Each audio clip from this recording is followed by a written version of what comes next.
tingkatkan prestasi, lahirkan profil pelajar Pancasila.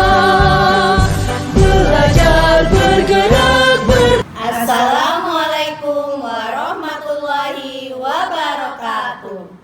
Kami dari CGP Angkatan 11 Kota Tangerang akan melaksanakan tugas modul 2.3 Supervisi Coaching Akademik. Perkenalkan, saya Rina Herlina dari SD Negeri Priuk 1 Kota Tangerang. Saya Hamlia dari SDN Jaya Kota Tangerang. Silakan. Saya Yulia Adhana dari SDN Rama 2 Kota Tangerang. Saya Vidya Rizky Amelia dari SDN Karangtengah 4 Kota Tangerang. Selamat menyaksikan.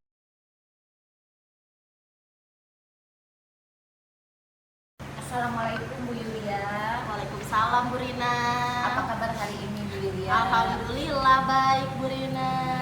Sebelumnya saya mau nanya, apakah benar Ibu mau melakukan coaching hari ini? Iya betul Bu, saya ingin melakukan coaching. Ya, sebelum melakukan proses coaching ada sedikit yang akan saya bicarakan, boleh Bu? Boleh, silahkan. Nanti pada saat coaching antara coach dan coachee akan saya amati dan akan saya nilai sesuai dengan rubrik penilaian coaching ya Bu. Seperti apakah pelaksanaan coaching sudah sesuai dengan alur tirta apa belum. Kemudian apakah Ibu sudah memberikan pertanyaan-pertanyaan berbobot sesuai dengan kata kunci. Kemudian Ibu apakah sudah mendengarkan respon atau jawaban dari coachee. Apakah sudah sesuai dengan pertanyaan yang akan Ibu tanyakan. Kemudian jangan lupa harus disesuaikan juga dengan prinsip coaching, diantaranya ada kemitraan, kemudian proses kreatif, dan juga memaksimalkan potensi ya Bu. Sebelum dilakukan observasi ada sedikit yang akan saya tanyakan, kompetensi apa yang ingin Ibu kembangkan dalam proses coaching ini? Oke, baik Bu Rina. Kompetensi yang ingin saya kembangkan dalam proses coaching ini, yang pertama pastinya kehadiran penuh, presence ya. Lalu yang kedua saya ingin menjadi mendengarkan aktif. Lalu yang ketiga saya ingin bisa memberikan pertanyaan-pertanyaan yang berbobot. Jadi dari ketiga ini apa yang lebih spesifik yang ingin Ibu kembangkan dalam proses coaching ini? Oke, baik. Yang lebih spesifik yang ingin saya lakukan yaitu adalah menjadi pendengar yang aktif atau mendengarkan aktif pada saat coach saya sedang bercerita. Karena pada saat dia bercerita, saya menjadi pendengar yang aktif sehingga saya memiliki kesadaran penuh dalam proses itu gitu. Saya bisa memahami permasalahan yang dihadapi oleh coach saya. Setelah itu, setelah menjadi pendengar yang aktif, kehadiran penuh, lalu saya bisa memberikan pertanyaan-pertanyaan yang berbobot kepada coach saya tersebut. Jadi pada dasarnya keseluruhan bisa itu ya Bu. Iya. Terus indikator keterampilan yang Ibu lakukan dalam proses coaching ini apa? Oke, baik. Saya ingin coach menemukan solusi dalam permasalahannya sendiri gitu, sehingga dia bisa memikirkan solusi untuk masalahnya sendiri Ibu. Oke, mungkin itu aja. Selamat melaksanakan coaching ya Bu. Terima kasih Bu Rina. Ya, sama-sama. Assalamualaikum. Waalaikumsalam Bu Yulia. Gimana kabarnya? Alhamdulillah baik Bu Yulia. Ya Allah, senang deh ketemu sama Bu Yulia lagi. Oke, alhamdulillah. Baik Bu Amel. Dalam pertemuan ini saya mau bicara, kemarin Bu Amel cerita ya mau bicara katanya, tapi saya mohon izin karena pembicaraan ini akan saya rekam gitu ya, menggunakan handphone, jadi biar Bu Amel lebih nyaman aja nanti ceritanya ya. Baik. Oke, baik. Kemarin Bu Amel ada yang mau dibicarakan ya katanya ya? Iya betul Bu. Kemarin kan kita ketemu ya, masih sebatas saya doang, sama mau bilang tuh kapan-kapan kita ngobrol gitu. Saya ada yang mau saya obrolin, jadi saya ada permasalahan di sekolah. Ya saya butuh lah untuk supaya sharing kepada beberapa teman ya Bu ya. Akhirnya saya menemukan ide, minta minta dengan Bu Yuli aja deh agar dipertemukan gitu. Oke, sebelumnya gimana perasaan Bu Amel hari ini? Happy. Happy, alhamdulillah. Happy, alhamdulillah.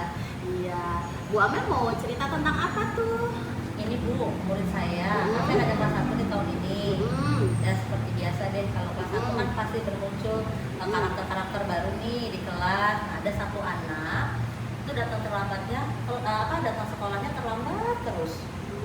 Ini kan sudah lewat daripada masa FLS, masih telat terus. Itu telatnya sekitar 15 sampai dengan 40 menit keterlambatan. Lalu untuk tugas-tugas, mengerjakan tugas juga tidak mau mengerjakan, jadi dikosongin aja, hanya berusaha untuk menulis nama. Untuk menulis nama sudah bisa anak tersebut, tapi untuk menyelesaikan tugas dia tidak menyelesaikan sama sekali, jadi tidak dikerjakan tugas-tugasnya seperti itu. Oke, baik Bu Amel, terima kasih ya atas kejujurannya. Jadi Bu Amel menghadapi masalah tentang anak yang jarang masuk, Iya, betul. lalu Telat terus, dan anak yang tidak mengerjakan soal, Yang gitu. mengerjakan Tugas-tugasnya tidak dilaksanakan ya. Oke, baik.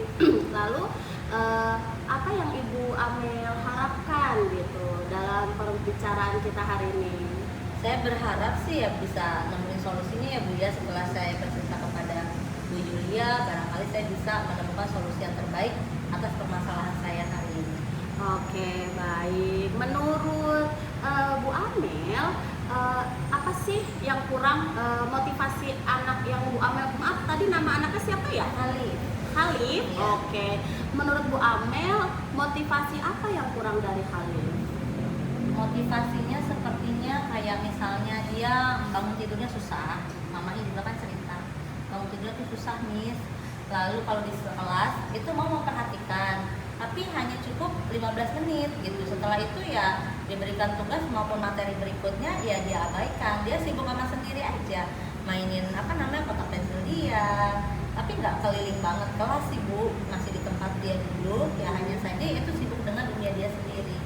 Seperti itu. Oh gitu. Maunya Bu Amel, apa yang dimiliki, motivasi apa yang ingin Bu Amel harapkan kepada Halif ini? Pastinya agar Halif datang tidak terlambat lagi ya, lebih semangat lagi ke sekolah. Lalu Halif mengerti akan tanggung jawabnya sehingga mampu mengerjakan tugasnya. Seperti itu. Dari ya Bu Amel, menurut Bu Amel dari skala 1 sampai 10, motivasi yang ada dalam diri Halif itu ada di angka berapa? Kalau dilihat dari sekarang sih motivasinya mungkin 6 ya Bu. Oh, 6. Yang lalu motivasi yang Ibu harapkan skalanya berapa? Pengennya mah ya 10 ya Bu ya, tapi kan butuh proses ya, maksimal 8 dulu deh saya harapkan. Gitu. Jadi Bu Amel berharap motivasi Halif meningkat ya. Betul. Dari 6 kalau bisa sampai 10. Iya. Tapi itu kan semuanya ada prosesnya. Jadi berharap naik sedikit-sedikit hingga ke angka maksimal gitu ya. Oke. Nah, menurut Ibu Amel, idealnya Halif ini tadi sudah dijelaskan ya, punya motivasi gitu ya. Selain punya motivasi, idealnya Halif ini seperti apa di dalam kelas? Ya saya sih berharap ya Halif pertama rajin ke sekolahnya, tanpa terlambat.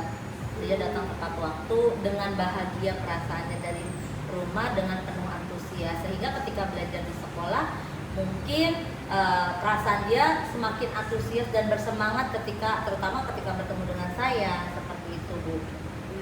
Oh gitu ya, baik ya. Lalu bagaimana cara Ibu Amel agar Halif ini termotivasi dalam belajar? Mungkin kalau saya perhatikan ya Bu ya, saya ingin mengubah mungkin metode pembelajaran saya lebih menarik bagi dia, menarik bagi anak-anak umumnya dan khususnya kepada Halif, di mana dengan metode pembelajaran yang saya gunakan atau saya ubah nih, saya ingin memberikan metode pembelajaran yang lebih menarik dengan menggunakan media mungkin berupa games dan lain sebagainya, sehingga menarik perhatian dia dan dia lebih bersemangat lagi ke sekolah. Jadi dia interest untuk melakukan tugas-tugasnya di sekolah, seperti itu. Oh gitu. Tadi Ibu rencananya ingin memberikan metode pembelajaran yang berbeda ya, agar memunculkan motivasi Halif dalam belajar, Betul sekali. gitu ya, dan ada perubahan juga dalam Iya. proses pembelajarannya. Nah lalu kapan Ibu ingin melakukan itu? Gitu? Secepatnya pastinya Bu Yulia. Yang jelas setelah dulu bertemu dengan Ibu, insya Allah 1 hari atau 2 hari ke depan saya akan laksanakan. Oke, tadi kan sudah ada perubahan yang akan Ibu lakukan, yaitu mengubah metode pembelajaran, mencari cara agar Khalid mau belajar dan termotivasi. Lalu dengan rencana yang Ibu ingin lakukan, pihak siapa saja yang akan dilibatkan? Yang pertama pastinya pimpinan saya, kepala sekolah, agar mengetahui kondisi murid-murid saya. Lalu yang kedua rekan sejawat saya atau rekan sesama kelas 1. Lalu yang ketiga pastinya pihak orang tua yang saya akan libatkan. Oke, baik ya. Tadi orang tua sudah dilibatkan, waktunya juga akan dilaksanakan secepatnya gitu. Apakah ada rentang waktu atau target waktu yang ingin Ibu Amel capai untuk perubahan motivasi Khalid ini? Saya sih inginnya rentang waktunya saya beri 2 minggu lah, kurang lebihnya ya Bu Yulia. Jadi insya Allah dalam waktu sebulan terlihat perubahannya. Oke, baik Bu Amel. Tadi Bu Amel sudah melakukan membuat rencana, lalu Bu Amel juga sudah berkomitmen dengan rencana tersebut, lalu bertanggung jawab akan berkolaborasi dengan kepala sekolah, terus memberikan pembelajaran yang berbeda agar memotivasi Khalid dalam belajar ya. Oke, baik.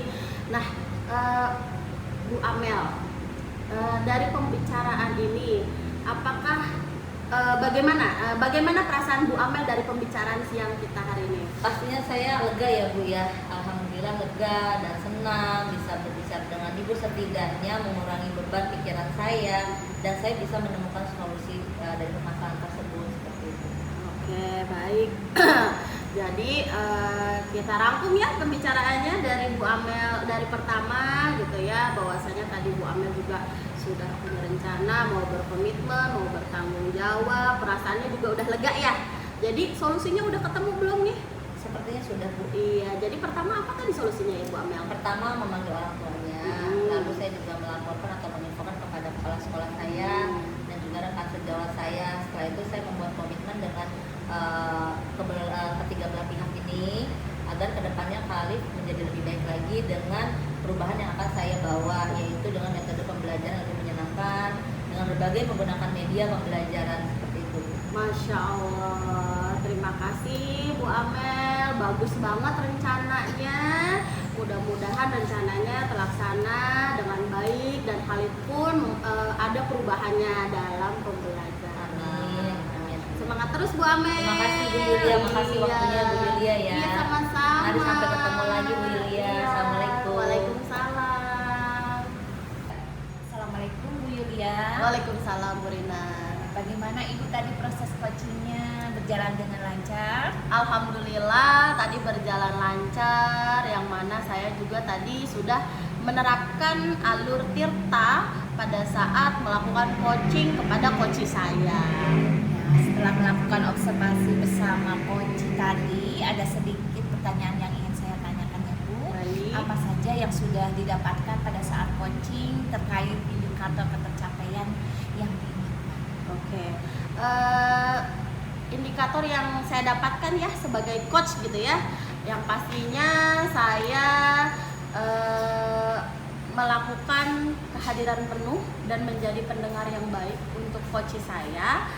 Terus saya juga bisa memberikan pertanyaan-pertanyaan yang berbobot kepada coach saya, walaupun dalam pelaksanaannya ada sedikit bukan kendala sih, agak kaku aja gitu, terkecoh aja.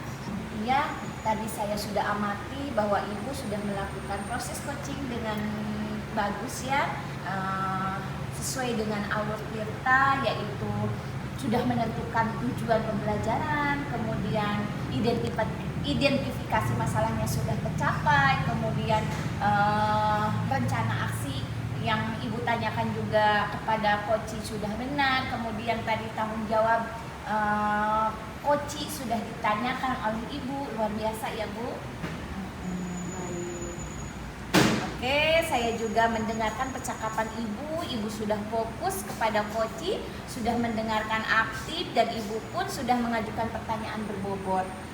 Untuk kedepannya, kompetensi apa yang ingin Ibu kembangkan dalam melakukan Koci ini? Yang pastinya saya tidak akan patah semangat untuk selalu belajar, karena dalam proses coaching ini memerlukan keahlian seni berbicara, seni bertanya kepada coach agar si coach merasa nyaman, dan coach pun bisa memberikan pertanyaan yang berbobot dan lebih mendalam. Jadi coach bisa bercerita lebih dalam lagi sehingga coach juga bisa menemukan solusi atas permasalahannya sendiri.